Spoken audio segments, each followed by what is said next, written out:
नमस्कार, मैं doctor Jambu Kumar Jain, MBBS MD, master in medical science from Texila American university, endocrinology, diabetes और thyroid रोग विशेषज्ञ और हार्मोन्स रोग विशेषज्ञ। आज हम एक टॉपिक के ऊपर डिस्कशन करने जा रहे हैं जो बहुत कॉमन नहीं है लेकिन कॉमनली पाया जाता है। आप समझ रहे होंगे डॉक्टर साहब क्या बोल गए, कॉमन नहीं और कॉमनली पाया जाता है। मतलब 95% थायराइड के जो डिसऑर्डर होते हैं वो हाइपोथायराइड होते हैं, 5% डिसऑर्डर ही हाइपरथायराइड होते हैं। तो आज हम हाइपरथायराइड के ऊपर डिस्कशन करने वाले हैं जो 100 में से 5% लोगों में पाए जाते हैं। अब ये हाइपरथायराइड होता क्या है? थायराइड का नॉर्मल से ज़्यादा होना हम हाइपरथायराइड बोलते हैं। T3 और T4 का अनुपात से ज़्यादा होना शरीर के अंदर हाइपरथायराइड की संख्या में आता है। अब ये हाइपरथायराइड होता कैसे है?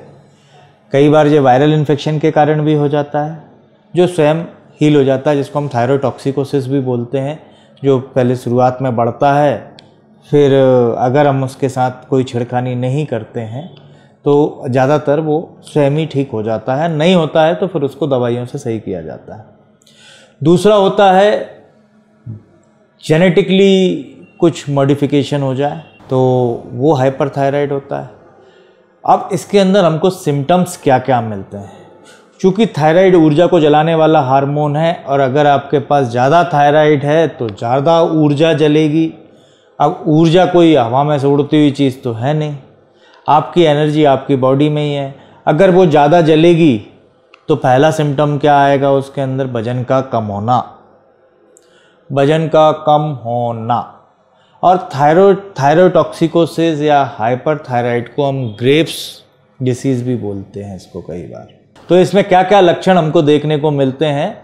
वजन का कम होना, आँखों का बाहर निकलना, आँखों की जो मोती रहते हैं वो बाहर की साइड आने लगते हैं,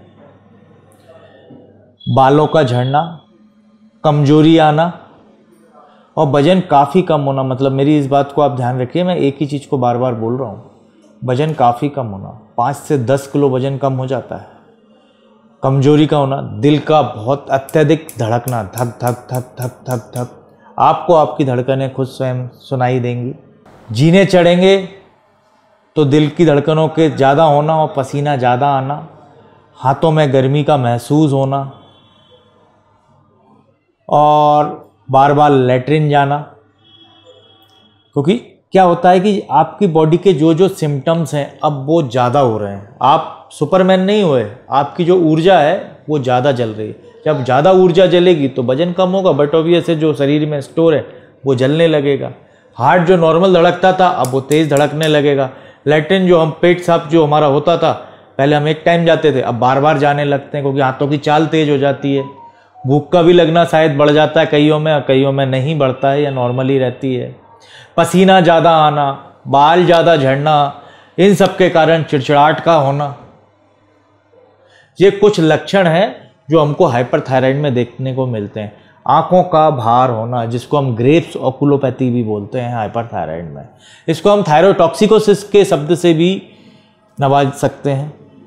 अब इसमें हम क्या जांचें कराएं जिससे हमको पता चल जाए कि हमको थायरोटॉक्सिकोसिस या हाइपरथायराइड ही हुआ है या ग्रेव्स ऑकुलोपैथी ही हुई है? क्योंकि क्या होता है, ये सारे लक्षण तो बहुत सारी बीमारियों में भी देखने को मिल जाते हैं। लेकिन टिपिकली अगर हमको कोई जांच कराना है तो हमको एक thyroid T3, T4, TSH thyroid profile कराना चाहिए। दूसरा एक एंटी TPO जांच होती है वो हमको कराना चाहिए। तीसरा एक CBC की जांच होती है। CBC की जांच इसलिए कराना है कि ये किसी वायरल इन्फेक्शन के कारण तो नहीं है। ये 3 मुख्य जांचें हमको थायराइड में कराना चाहिए। अब इसका इलाज क्या होगा? अगर ये वायरल इन्फेक्शन के माध्यम से अगर आपको हाइपरथायराइड हुआ है तो सिम्टोमेटिक एंटीबायोटिक सपोर्ट देंगे और धड़कनों को कंट्रोल करने वाली दवाइयाँ देंगे। और अगर ये उसके बाद भी कंट्रोल नहीं हो रहा है, ऑटो इम्यून है या आपकी जेनेटिकली आपकी बॉडी में कुछ मॉडिफिकेशन आ गए हैं, तो इसका दवाइयों से इसका इलाज संभव है। अगर दवाइयाँ आपका इलाज प्रॉपरली नहीं हो पा रहा है और आपकी जो यहाँ पर एक जो ग्रंथि होती है जिसको हम थायराइड बोलते हैं, उसका साइज बढ़ता जा रहा है हाइपरथायराइड के कारण, तो हम इसको ऑपरेशन के थ्रू भी सही कर सकते हैं। जो एक चौथा इलाज जो पहले बहुत कॉमनली शुरुआत में होता था कि एक रेडियो एक्टिव आयोडीन आपको दे दिया जाता था, जिससे आपका थायराइड की सेल्स मर जाती थी। तो जब थायराइड की सेल्स ही नहीं रहेंगी तो आपका ज़्यादा थायराइड बनेगा नहीं, और जो कम हुआ है उसको हम ऊपर से देख के कंट्रोल कर सकते हैं। लेकिन जनरली आजकल वो रेडियो एक्टिव आयोडीन वगैरह हर जगह अवेलेबल नहीं है, तो लोग बाग उनको दवाइयों से कंट्रोल करने की कोशिश करते हैं। अगर नहीं होता है तो रेडियो एक्टिव सब्सटेंस से कंट्रोल करने की कोशिश करते हैं। अगर उससे भी नहीं होता है तो फिर इसकी सर्जरी करके इसको निकाल दिया जाता है, या तो आधा काट दिया जाता है या पूरा काट दिया जाता है। ये थायराइड का इलाज है, और इसमें ऐसा कोई घबराने वाली बात नहीं है। लेकिन इसमें अगर आपको थायराइड हो रहा है और आप कहो कि डॉक्टर साहब ने बोला था घबराने वाली बात नहीं है और हम इलाज नहीं कराएंगे, इलाज नहीं कराओगे तो हो सकता है दिल की धड़कनें ज़्यादा तेज़ हो जाएं तो हार्ट फेलियर हो जाएगा। इसको पहले डायग्नोस करवाएं, एक अच्छे डॉक्टर को मिलें जो थायराइड का ज्ञाता हो, एंडोक्राइनोलॉजिस्ट हो बहुत अच्छा है। अगर एंडोक्राइनोलॉजिस्ट ना हो तो जिसको थायराइड और डायबिटीज़ के जिसने कोर्सेज किए हों उनको दिखाइए।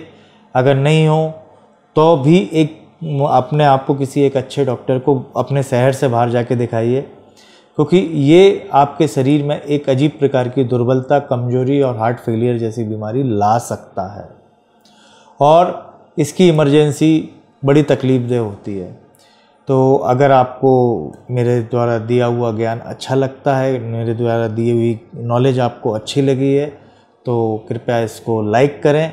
और अगर आपको अपॉइंटमेंट चाहिए तो नीचे दिए हुए नंबर पर आप कॉल करके अपॉइंटमेंट ले सकते हैं और टेली कंसल्टेशन कर सकते हैं। नमस्कार, मैं डॉक्टर जम्बू जैन, धन्यवाद।